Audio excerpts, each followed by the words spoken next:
বাংলাদেশের বাস্তবতা যদি আমরা দেখার চেষ্টা করি, আমাদের এখানে অধিকাংশ শিশু শ্রমিক কাজ করে বা তাকে এই ধরনের ঝুঁকিপূর্ণ কাজের সাথে সম্পৃক্ত হতে হয় তার পরিবারের আর্থিক অসঙ্গতির কারণে। অর্থাৎ পরিবারে যোগ্য বা আয় উপার্জন করার মতো কোনো প্রাপ্তবয়স্ক ব্যক্তি নেই, বা তার যোগ্য অভিভাবকের অনুপস্থিতি আছে, কিংবা এই ধরনের ব্যক্তি থাকলেও তার পরিবার একটা দীর্ঘ সময় ধরে একটা আর্থিক অনিশ্চয়তার মধ্যে আছে। তো এই প্রেক্ষাপটই হলো আমাদের এখানেই এই শিশু শ্রমিক বেড়ে যাওয়া বলুন,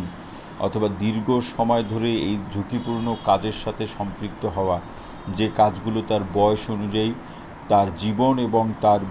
বিকাশের জন্য কোনো দিক থেকেই সেটি নিরাপদ নয়, এই ধরনের কাজগুলোর সাথে তাকে সম্পৃক্ত হতে হয়। তো আর্থিক অসঙ্গতি বা আর্থিক যে টানাপোড়েনই আমাদের এখানে মূল কারণ।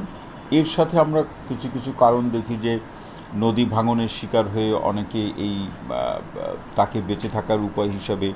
শিশু শ্রমের সাথে যুক্ত হতে হয়। কখনো কখনো তার পরিবারের যারা, বিশেষ করে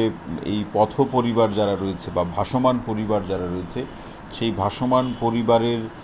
যারা সন্তানদের তার অভিভাবকরা ঠিকমতো করে দেখভাল করা, জীবন জীবিকার যে প্রয়োজনগুলো মেটাতে না পারার কারণে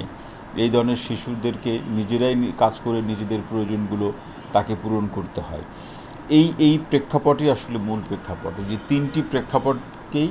আমরা অধিকাংশ ক্ষেত্রে বা অধিকাংশ শিশু শ্রমিকদের এই শিশু শ্রমের সাথে জড়িত হওয়ার পেছনের কারণ হিসাবে লক্ষ্য করি। আইন, এটা আমরা বারবার বলছি যে এটা ভালো দিক যে আমাদের দেশে আইন আছে, যে বিশেষ করে শিশুদেরকে যদি কেউ ঝুঁকিপূর্ণ কাজে নিয়োগ দেয়, তাহলে সেই নিয়োগদাতা ব্যক্তি বা প্রতিষ্ঠানের বিরুদ্ধে আইনগত ব্যবস্থা গ্রহণ করা যাবে, আইনের সেটা উল্লেখ আছে। কিন্তু প্রশ্ন হচ্ছে যে আমি যদি প্রয়োজন অথবা যে প্রেক্ষাপটকে মানে চলমান রেখে পরিস্থিতির সমাধান না করে আমি যদি আইন প্রয়োগ করতে যাই, তখন সেখান থেকে কোনো ফলাফল তৈরি হবে না। অর্থাৎ যে শিশু আর্থিক, যে শিশু যে পরিবারে আছে বা পরিবারের বাইরে আছে, তার যদি জীবন জীবিকার প্রশ্নে যদি নিশ্চয়তা তৈরি না হয়, তার পরিবারের যে আর্থিক টানাপোড়েন বা অসঙ্গতি আছে সেটি যদি সমাধান না হয়, আইন যতই শাস্তির কথা বলুক, তখন এই শিশু কিংবা শিশুর হয়ে অনুরোধ করার জন্য কোনো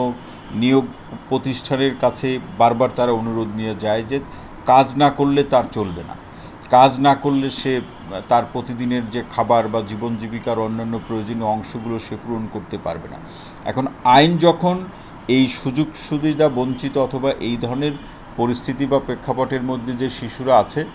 তাদের যদি এই অনিশ্চয়তা দূর করতে পারত, তখন আইন একটা কার্যকরী বাস্তবতা বা ফলাফল তৈরি করতে পারত। যেহেতু আইন শুধু সাজার কথা বলছে, আইন শুধু বলছে কেউ যদি নিয়োগ দেয় তার বিরুদ্ধে আমরা ব্যবস্থা গ্রহণ করব, কিন্তু আইনকে এটাও দেখতে হবে যে নিয়োগদাতা প্রতিষ্ঠান তাকে নিয়োগ দিল না, তার এই নিয়োগদাতা প্রতিষ্ঠান অথবা যে নিয়োগ দিবে বা যে কাজ দিবে তার কাছে এই শিশুদের বারবার যাওয়া মানে কি আমার এখানে শিশু শ্রমিক তৈরি হওয়ার যথেষ্ট প্রেক্ষাপট এবং পরিস্থিতি চলমান আছে বলেই আসলে আমরা আইন দৃশ্যমান কোনো ফলাফল তৈরি করতে পারি। যদি আইনের ব্যত্যয় হয়, সেই ব্যাপারগুলো সে আইনগতভাবে মোকাবেলা করবে, কিন্তু এখানে আইনের বাইরে এসে সামাজিকভাবে এবং সমাজের যারা বিত্তমান ব্যক্তি বা গোষ্ঠী যারা রয়েছেন তাদের এখানে একটা সামাজিক দায়িত্ব রয়েছে, সামাজিক একটা দায়বদ্ধতা রয়েছে, যে জীবন প্রক্রিয়ায় যে শিশুটি বা যে পরিবারটি আজকে ছিন্নমূল শিশু অথবা পথ শিশু অথবা ভাসমান পরিবারে পরিণত হয়েছে, বা পরিবারে তার আর্থিক অসঙ্গতি বা টানাপোড়েন আছে বলে তাকে এই বয়সে যে নিজের বিকাশ ঘটাবে, তার পড়াশোনার করার কথা, সেই শিক্ষা প্রতিষ্ঠানে যাবে, সেটি না গিয়ে